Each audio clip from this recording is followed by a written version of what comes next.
నమస్కారం. తెలంగాణ గ్రూప్ 1 2024 పరీక్షల గురించి బయటకొస్తున్న పత్రాలు, కోర్టు కేసుల వివరాలు చూస్తుంటే నిజంగానే ఎన్నో ప్రశ్నలు తలెత్తుతున్నాయి. ఖచ్చితంగా.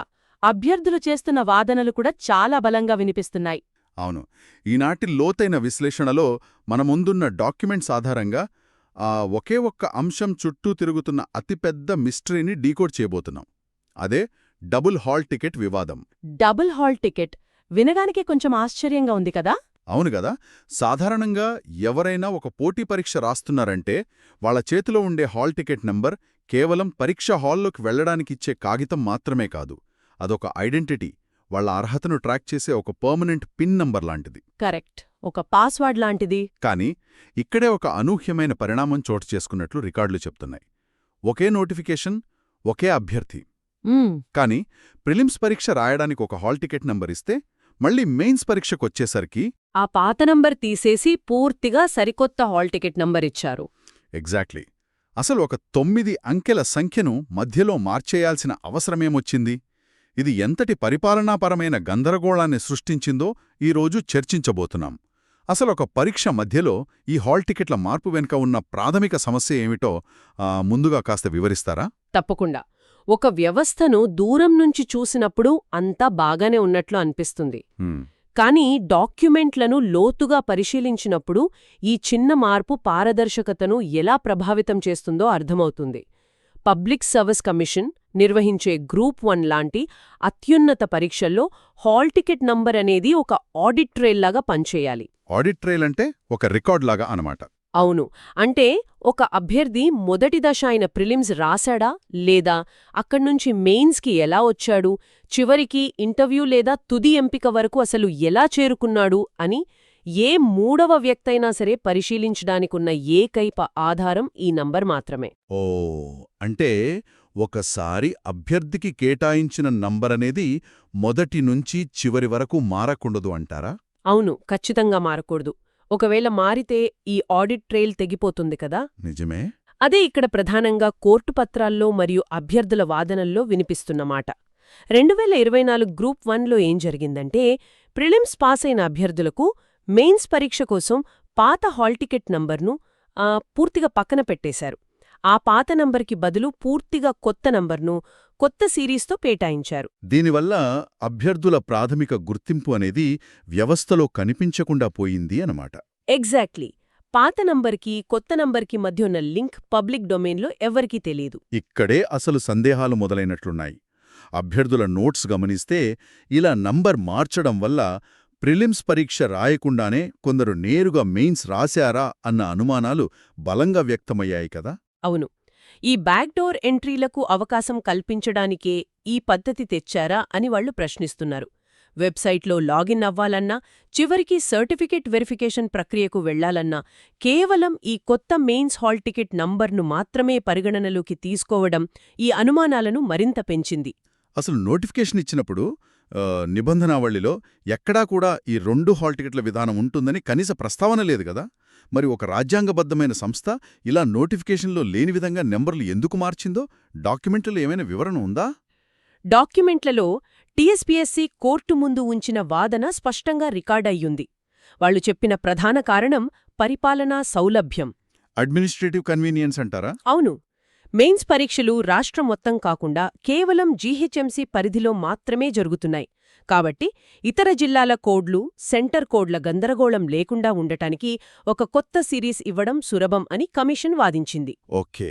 దానికి తోడు వాళ్లు చెప్పిన అతి ముఖ్యమైన కారణమేమిటంటే, ఎగ్జామ్ హాల్లో ఓఎంఆర్ షీట్లను అభ్యర్థులకు పంపిణీ చేయడానికి, వాటిని వరుసక్రమంలో ప్యాక్ చేయడానికి, హాల్ టికెట్లు కూడా కంటిన్యూస్ సీక్వెన్స్లో అంటే 1, 2, 3 ఇలా వరుసక్రమంలో ఉంటే సిబ్బందికి సులభంగా ఉంటుందని చెప్పారు.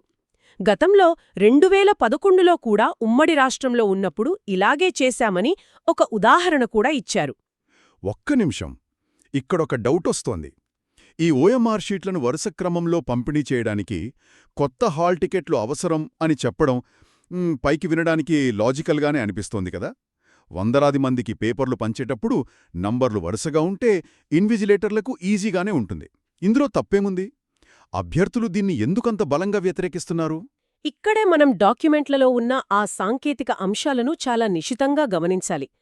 అభ్యర్థులు కోర్టులో ఇచ్చిన కౌంటర్ వాదన చూస్తే ఈ పరిపాలనా సౌలభ్యం అనే వాదనలో ఉన్న అసలు డొల్లతనం బయటపడుతోంది. అదేంటి? ఓఎంఆర్ షీట్లను ఎగ్జామ్ హాల్లో సులభంగా పంపిణీ చేయడానికి కొత్త హాల్ టికెట్లు ఇచ్చామనడం టెక్నికల్గా చూస్తే పూర్తిగా అర్ధరహితం. ఎందుకు? ఎందుకంటే మెయిన్స్ ఆన్సర్ బుక్లెట్లకు ఒక కుట్టిన భాగం ఉంటుంది. దాన్ని స్టిచ్డ్ పోర్షన్ అంటారు. ఈ బుక్లెట్ల మీద అప్పటికే ముందే ప్రింట్ చేసిన బార్కోడ్ మరియు సీరియల్ నంబర్లు ఉంటాయి. ఓ, అంటే ఆన్సర్ బుక్లెట్ల మీద ముందే ట్రాకింగ్ నంబర్లుంటాయన్నమాట. ఎగ్జాక్ట్లీ. ఆ బార్కోడ్లే ఈ పేపర్లను మూల్యాంకనం చేయడానికి, ఏ పేపర్ ఎవరిది అని ట్రాక్ చేయడానికి అసలైన ఆధారం. వాల్యుయేషన్కి వెళ్ళినప్పుడు ఓఎంఆర్ స్కానర్లు చదివేది కేవలం ఈ బార్కోడ్ను మాత్రమే. హాల్లో ఏ సీట్ నంబర్ తర్వాత ఏ సీట్ నంబరుందనే ఆ వరుస క్రమాన్ని స్కానర్లు చూడవు. అర్థమైంది. అభ్యర్థులొడిది ప్రశ్న ఏంటంటే, ఒక సూపర్ మార్కెట్లో వస్తువుల మీద బార్కోడ్ ఉన్నప్పుడు కౌంటర్లో ఉన్న వ్యక్తి ఆ బార్కోడ్ని స్కాన్ చేస్తే చాలు కదా? అలా కాకుండా బిల్లింగ్ ఈజీగా ఉండటం కోసం మళ్ళీ వస్తువులన్నింటికీ కొత్తగా 1, 2, 3 అని స్టిక్కర్లు అంటించడం ఎంత హాస్యాస్పదంగా ఉంటుందో ఇక్కడ కూడా అలాగే జరిగింది. వావ్! ఈ పాయింట్ చాలా ఇంట్రెస్టింగ్గా ఉంది. బార్కోడ్ లాంటి అత్యంత ఖచ్చితమైన డిజిటల్ ట్రాకింగ్ సిస్టమ్ చేతిలో ఉన్నప్పుడు దాన్ని వదిలేసి ఎగ్జామ్ హాల్లో ఇన్విజిలేటర్లు మాన్యువల్గా పేపర్లు పంచడానికి వీలుగా ఉంటుందని సాకుతో ఏకంగా అభ్యర్థి ప్రాథమిక గుర్తింపైన పాత హాల్ టికెట్ నంబర్నే సమూలంగా మార్చేయాల్సిన అవసరమే ఉంది. అదే కదా. డిజిటల్ ట్రాకింగ్ వ్యవస్థను పెట్టుకుని కూడా మళ్లీ పాతకాలపు మాన్యువల్ పద్ధతుల కోసం సిస్టమ్నే మార్చడం ఆశ్చర్యంగా ఉంది. ఈ వాదననే కోర్టు కూడా చాలా సీరియస్గా పరిగణించినట్లు డాక్యుమెంట్లలో ఉంది. మనం జాతీయ స్థాయిలో చూస్తే యూపీఎస్సీ లాంటి అత్యున్నత సంస్థ దేశవ్యాప్తంగా లక్షలాది మందికి ఎన్నో వందల కేంద్రాల్లో ఏకకాలంలో పరీక్షలు నిర్వహిస్తోంది. వాళ్లు కూడా ఓఎంఆర్ షీట్లను పంపిణీ చేస్తారు కదా. అవును. అయినా సరే యూపీఎస్సీ ప్రిలిమ్స్ నుంచి ఇంటర్వ్యూ వరకు ఒకే ఒక్క హాల్ టికెట్ నంబర్ను ఉపయోగిస్తోంది. అక్కడ లేని పంపిణీ సమస్య కేవలం జీహెచ్ఎంసీ పరిధిలో పరీక్షలు నిర్వహిస్తున్నా టీఎస్పీఎస్సీకి మాత్రమే ఎందుకొచ్చింది అన్నది ప్రధాన ప్రశ్న. పైగా టీఎస్పీఎస్సీ రూల్స్ ఆఫ్ ప్రొసీజర్లో కూడా ఈ డబుల్ హాల్ టికెట్ల ప్రస్తావన ఎక్కడా లేదు. అందుకే కమిషన్ ఇచ్చిన ఈ పరిపాలనా సౌలభ్యం వివరణను అంగీకరించలేమని కోర్టు భావించినట్లు పత్రాల్లో స్పష్టంగా కనిపిస్తోంది. సరే, బార్కోడ్లు ఉన్నప్పటికీ వాళ్లు పంపిణీ కోసమే ఈ పని చేశారని ఒక క్షణం అనుకుందాం. కాని అభ్యర్థుల వాదనల ప్రకారం ఈ కొత్త హాల్ టికెట్ల వెనక ఇంకేదైనా పెద్ద వ్యూహం ఉందా? సెంటర్ల కేటాయింపులో కూడా ఏదో మర్మం దాగి ఉందని వారు ఆరోపిస్తున్నారు కదా. అవును, ఆ ఆరోపణలు ఉన్నాయి. డాక్యుమెంట్లలో ఉన్న ఆ డేటా పాయింట్స్ చూస్తుంటే ఇది కేవలం అడ్మినిస్ట్రేటివ్ ఫెయిల్యూర్ మాత్రమే కాదేమో అనిపిస్తోంది. ఆ సెంటర్ల కేటాయింపు వివాదమేమిటి? ఈ డబుల్ హాల్ టికెట్ల వెనుక అసలు ఉద్దేశం పేపర్లు పంచడం కాదు, కూర్చునే స్థలాల నియంత్రణ అని అభ్యర్థుల తరపు న్యాయవాదులు బలంగా వాదించారు. అంటే ఏ అభ్యర్థి ఎవరి పక్కన కూర్చోవాలి, ఏ సెంటర్లో పరీక్ష రాయాలి అనే విషయాలను ముందే డిసైడ్ చేసి దానికి అనుగుణంగా కొత్త నెంబర్లను అల్లారనేది ఆరోపణ. ఓ, సీటింగ్ కంట్రోల్ అన్నమాట. అవును. దీనికి మద్దతుగా వాళ్లు సేకరించిన గణాంకాలు చూస్తే ఈ ఆరోపణలు కేవలం అనుమానాలు కావనిపిస్తోంది. రాష్ట్రవ్యాప్తంగా మొత్తం 46 కేంద్రాలలో ఈ మెయిన్స్ పరీక్షలు జరిగాయి. ఇందులో సుమారు 22 కేంద్రాల నుండి ఫైనల్గా ఎంపికైన వారు కేవలం 0 నుండి 9 మంది మాత్రమే ఉన్నారు. అంటే సగం కేంద్రాల్లో పట్టుమని 10 మంది కూడా ఎంపిక కాలేదు. ఒక్క నిమిషం. సగం కేంద్రాల్లో సింగిల్ డిజిట్ నంబర్ మాత్రమే క్వాలిఫై అయితే మిగతా వాళ్లంతా ఎక్కడినుంచి ఎంపికయ్యారు? అసాధారణమైన గణాంకం బయటపడింది. ఒకే ఒక్క కేంద్రం డాక్యుమెంటులో సెంటర్ 18 మరియు 19 అని ఉంది. బహుశా అది ఒకే కాంపౌండ్లో ఉన్న 2 బ్లాకులయ్యుంటాయి. కేవలం ఈ ఒక్క ప్రాంతం నుండే టాప్ 500 ర్యాంకర్లలో ఏకంగా 14.8% మంది ఎంపికయ్యారు. ఒకే సెంటర్ నుంచి అంతమందా? అవును. కమిషన్ ఏమని చెబుతోందంటే తాము ర్యాండమైజేషన్ పద్ధతిలో సాఫ్ట్వేర్ ద్వారా అభ్యర్థులను కేంద్రాలకు కేటాయించామని అంటోంది. కానీ సాఫ్ట్వేర్ నిజంగానే ర్యాండమ్గా కేటాయిస్తే ఒకచోట 0 మంది, మరోచోట ఏకంగా 15% మంది ఇలాంటి అసాధారణమైన క్లస్టరింగ్ జరగడం గణాంకపరంగా దాదాపు అసాధ్యం అని నిపుణులు విశ్లేషిస్తున్నారు. అంటే దీని బట్టి చూస్తే కొంతమంది అభ్యర్థులను ఉద్దేశపూర్వకంగా ఒకేచోట కూర్చోబెట్టారనే అనుమానాలకు ఈ డేటా బలం చేకూరుస్తోంది. కాని దీనికి కమిషన్ తరపున కూడా ఏదైనా వివరణ ఇచ్చుంటారు కదా. యూపీఎస్సీలో కూడా ఇలాగే జరుగుతుందని వాళ్ళు అన్నట్లు నోట్స్లో ఒక పాయింట్ చదివాను. అవును, యూపీఎస్సీ పరీక్షల్లో కూడా ఒకే మార్కులు చాలామందికి రావడం సహజమే అని కమిషన్ వాదించింది. కానీ దానికి అభ్యర్థులు ఇచ్చిన కౌంటర్ చాలా లాజికల్గా ఉంది. యూపీఎస్సీలో ఒకే మార్కులు వచ్చే అభ్యర్థుల హాల్ టికెట్ నంబర్లు ఎక్కడెక్కడో విసిరేసినట్లు ర్యాండమ్గా ఉంటాయి, ఒకే సిరీస్లో ఉండవు. కరెక్ట్. పైగా యూపీఎస్సీ మార్కులు ప్రిలిమ్స్, మెయిన్స్, ఇంటర్వ్యూ ఇలా అనేక దశల మార్కులు కలిపిన తర్వాత ఒకేలా వస్తాయి. కానీ ఇక్కడ జరుగుతున్నది కేవలం ఒక్క సింగిల్ స్టేజ్, అంటే కేవలం మెయిన్స్ పరీక్షలో మాత్రమే తీసుకున్న మార్కులివి. అవును, సింగిల్ స్టేజ్ కదా. ఈ సింగిల్ స్టేజ్లో అదీ కూడా వరుసగా హాల్ టికెట్ నంబర్లున్నవారు, అంటే ఉదాహరణకు 1, 2, 3 గ్యాప్తో ఒకే గదిలో కూర్చున్న పక్కపక్క అభ్యర్థులు ఒకేలాంటి అత్యధిక మార్కులు పొందడం ఖచ్చితంగా యాదృచ్ఛికం కాదని అభ్యర్థులు వాదిస్తున్నారు. ఇంతమందికి ఒకేలాంటి మార్కులు, అది సీరియల్ నంబర్ల వారీగా రావడం ఒక సిండికేట్గా ఏర్పడి పరీక్ష రాశారనే ఆరోపణలకు దారితీసింది. నిజంగా ఇన్ని కోయిన్సిడెన్స్లు ఒకేసారి జరగడమంటే అనుమానాలు రావడం సహజం. ఈ ర్యాండమైజేషన్ గురించి మాట్లాడుకుంటున్నాం కాబట్టి కోటి ఉమెన్స్ కాలేజీ సెంటర్ కేటాయింపు గురించి కూడా డాక్యుమెంట్స్లో ఒక ముఖ్యమైన పాయింట్ ఉంది. అదేమిటి? ఆ ఉదాహరణ ఈ ర్యాండమైజేషన్ వాదనను మరింత ప్రశ్నార్థకం చేస్తోంది. సాధారణంగా కంప్యూటర్ సాఫ్ట్వేర్ అభ్యర్థులను కేటాయిస్తే దానికి లింగభేదంతో పనిలేదు. ఏ సెంటర్కైనా పురుషులు, మహిళలు కలిసే కేటాయించబడతారు. అవును, సాఫ్ట్వేర్కు జెండర్తో పనుండదు కదా. కానీ కోటి ఉమెన్స్ కాలేజ్ సెంటర్కు సంబంధించి ఆ కాలేజ్ యాజమాన్యం తమకు కేవలం మహిళా అభ్యర్థులనే పంపాలని కమిషన్కు ఎలాంటి అధికారిక విజ్ఞప్తి చెయ్యలేదు. అయినా సరే కమిషన్ ఆ సెంటర్కు 100% కేవలం మహిళా అభ్యర్థులను మాత్రమే కేటాయించింది. ఇది కంప్యూటర్ ద్వారా ర్యాండమ్గా జరిగే పని కాదు. మాన్యువల్ ఇంటర్వెన్షన్, అంటే మానవ ప్రమేయం ఉంటే తప్ప ఇలా అందరూ మహిళలను ఒకే సెంటర్కి పంపడం సాధ్యం కాదు. అంటే ముందు ఒక సాఫ్ట్వేర్ ద్వారా కేటాయింపులు జరిగినట్లు చెబుతూనే తెర వెనుక ఎవరు ఎక్కడ కూర్చోవాలో మాన్యువల్గా మార్పులు చేశారన్నమాట. అదే వాదన. ఇలా కేంద్రాలను ముందే ప్లాన్ చేసి మార్చడానికి ఈ డబుల్ హాల్ టికెట్ విధానమే ప్రధాన ఆయుధంగా మారిందని అభ్యర్థులు కోర్టులో బలంగా వాదించడానికి ఇదే కారణం. ఒకవేళ పాత హాల్ టికెట్ నంబర్ ఉండి ఉంటే ఏ నంబర్ ఎక్కడికి వెళ్తుందో ఈజీగా ట్రాక్ చేయొచ్చు. కానీ కొత్త సిరీస్ ఇవ్వడం వల్ల ఎవరికీ ఏమీ అర్థం కాలేదు. ఖచ్చితంగా ఇది సెంటర్ల కేటాయింపులో జరిగిన వ్యవహారం. డాక్యుమెంట్స్ ఇంకా ముందుకు చదువుతుంటే మూల్యాంకనం అంటే జవాబు పత్రాలను దిద్దే ప్రక్రియలో కూడా పెద్ద లొసుగులు బయటపడినట్లుంది. ఈ థర్డ్ వాల్యుయేషన్ వివాదం ఏమిటో కాస్త వివరిస్తారా? మొదటి 2 వాల్యుయేషన్లు పారదర్శకంగానే జరిగాయని కమిషన్ చెబుతోంది కదా. అవును, మొదటి 2 వాల్యుయేషన్ పద్ధతులను మనం గమనిస్తే అవి చాలా పకడ్బందీగానే జరిగినట్లు కనిపిస్తుంది. ఆన్సర్ షీట్లను దిద్దేటప్పుడు బార్కోడ్ ఉంటుంది, అలాగే ఎగ్జామినర్ మార్కులు వేయడానికి OMR బబ్లింగ్ సిస్టమ్ ఉంటుంది. కాబట్టి ఆన్సర్ షీట్ ఏ అభ్యర్థిదో ఎగ్జామినర్కు తెలిసే అవకాశం లేదు. ఓకే.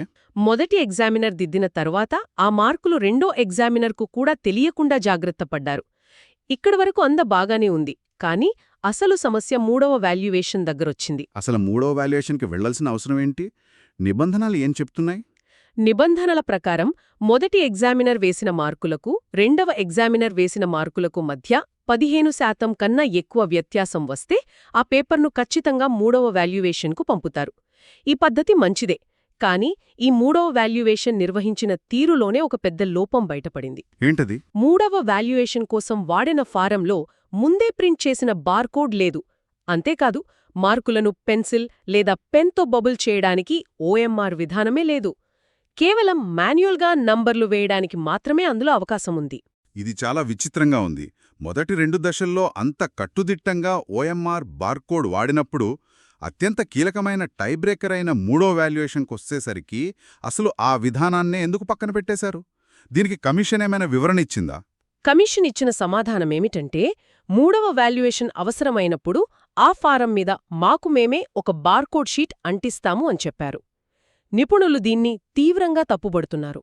ముందే ప్రింట్ చేసిన బార్కోడ్ ఉంటే దాన్ని ఎవరూ మార్చలేరు. కానీ ఇలా మానవ ప్రమేయంతో ఎవరికి ఇష్టం వచ్చినప్పుడు వాళ్లు ఒక బార్కోడ్ స్టిక్కర్ అంటించడం, OMR బబ్లింగ్ లేకుండా కేవలం పెన్తో మార్కులు వేయడం వల్ల మార్కులను సులభంగా తారుమారు చేయడానికి అవకాశం ఏర్పడుతోంది. నిజమే. ఏ డిజిటల్ భద్రత అయితే మొదటి 2 దశల్లో ఉందో అది 3వ దశలో పూర్తిగా గాలికి వదిలేశారు. ఈ మూడవ వాల్యుయేషన్లో జరిగిన లోపం వల్ల ఒక వర్గం విద్యార్థులు తీవ్రంగా నష్టపోయారని కోర్టు డాక్యుమెంట్లలో ఒక పదముంది. దీన్నే వాళ్ళు హ్యాక్ డౌ ఎఫెక్ట్ అని రాశారు. అవును, హ్యాక్డౌ ఎఫెక్ట్. అంటే కొందరు ఎగ్జామినర్లు డౌలాగా చాలా ఉదారంగా వ్యవహరించి ఎక్కువ మార్కులు వేస్తారు. మరికొందరు హ్యాక్లాగా అత్యంత కఠినంగా వ్యవహరించి మార్కులు తగ్గిస్తారు. ఇలా మూడవ వాల్యుయేషన్లో సరైన పారదర్శకత లేకపోవడం వల్ల తెలుగు మీడియంలో పరీక్ష రాసిన దాదాపు 40% అభ్యర్థులకు తీవ్రమైన నష్టం వాటిల్లిందని డాక్యుమెంట్స్లో ఉన్న సమాచారం.